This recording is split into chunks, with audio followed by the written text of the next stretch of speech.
สู่ลูกเต่าที่เดินทางมาจากสยบุรีไปพี่น้องไปนำกันมันยันอยู่เลยเด้อเคยเนาะจริงอยู่แค่ที่ลายมัวแต่ส่งกับบุคคลอีกได้กินเนาะจะกี่ตับเหรอของกีนะไว้คือหายขอบใจป่าแล้วขอบใจปลาแดงเลยขอบใจปลาแดงหลังจากได้เนื้อเป็นที่เรียบร้อยแล้วพวกเขาก็เดินทางกลับบ้านโดยรถกับนั่นสภาพถนนทางนี้เวลาเขาสวนเดินทางเป็นทรงกาแฟของแมนลุกสลิมีพี่น้องฝั่งทางก็จะเป็นสวนกาแฟไปทางใดก็มีแต่สวนกาแฟพี่น้องหลังจากนั้นก็จัดงานพี่น้องเราเดินทางมาจากสยามมีสุขคนปวดแขนลูกเต่ามาสมสมมากับเพื่อนนั่งขอให้มาสามือนี้วันนี้ควันเจ้าไปลงอยู่เมืองไทยอยู่บางกอกขอให้มาสามือนี้วันนี้ควันตั้งเตือนให้เจ้าที่เรียนหัวทองสาทานทองที่อยู่เจ้าแล้วขอให้ดูรักใดเงินคำบริสุทธิ์โทสัตย์ในสติสนองมาหัวผูกคอต้องแย่ในโอกาสปีใหม่ล่าแค่สบายนิ้วสอยนิ้วถ้อยหอยปังมันว่าไม่ใจหวังอยากอะไรยังให้ลังล้นไหลเข่าคูสุแนวคิดจากไรแก้วมักซีผลนิพพานจากไรย่านโลกีซีโรคพุทธละเก่าคิดจะเอาดวงแก้วสัพพนิ้วให้ได้ง่ายเอาจะสุกให้เงินใส่กระเป๋ายาวุ้งทับขับเข่าเอาอันถ้ามีราคาในกายให้ก็หายสบายอยู่ในตัวตรงนี้ไอ้อยู่ดีมีแห้งเลย หาเงินหาทองให้ได้ศึกษามาที่ว่า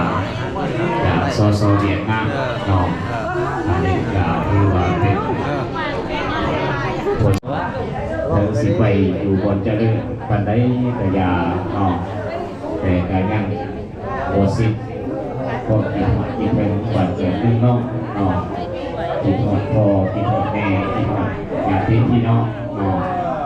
กินทอดเพื่อนเคยซับเคยกินจะสั่นอะไรกันแดงเด้อนั่งห่วงนั่งแม่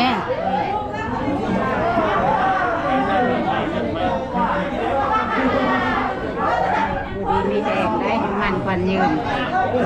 ปีใหม่โอ้มันมีบอลมาไม่ละแสนเลยสิไม่ละแสน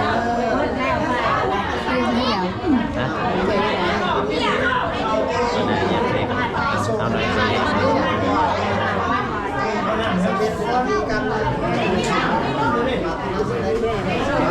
วาโดสมาสัมพุทธัสสะสาธุสาธุสัพเพเทวาสกัตตังยังวัตโนกาตาลาตนังกรุณาสาธุภุขาขอย่อมืออธิษฐานเทวทิวดาสู่พระพุทธสาธุนะข้าเจ้าศาสนาพุทธศาสนากัมมังวาจีกัมมัง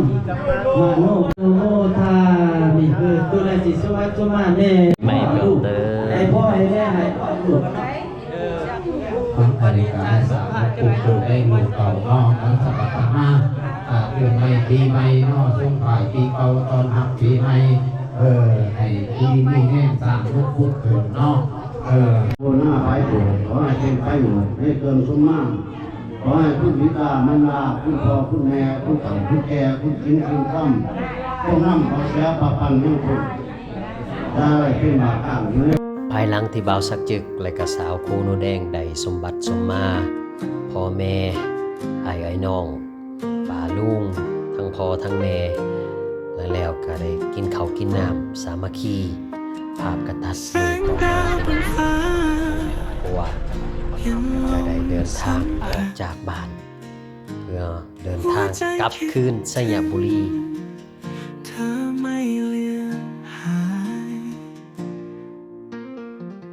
แสงจันทร์อุ่นละมุนกลิ่นหอม ของรักผ่านคืนหนาวลมเราจะก้าวไปฟ้าหนาวเย็นแต่เราอุ่นใจ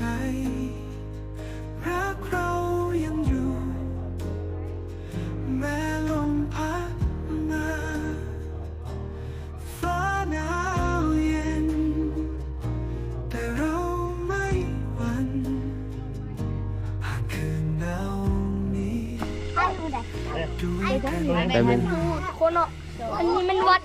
ดังเนาะทุกคนเนาะ ก็ดังว่ะ แม่นวัดดังมันมีพระอาจารย์ที่ชื่อว่าศรีประเสริฐ โอ้พระอาจารย์ขอให้ทานอยู่ดีมีแห้งความเจ็บอย่าได้ความไข่อย่ามีพบกัน EP ต่อไปเด้อพี่น้อง สายลมหนาวพลิ้วพรม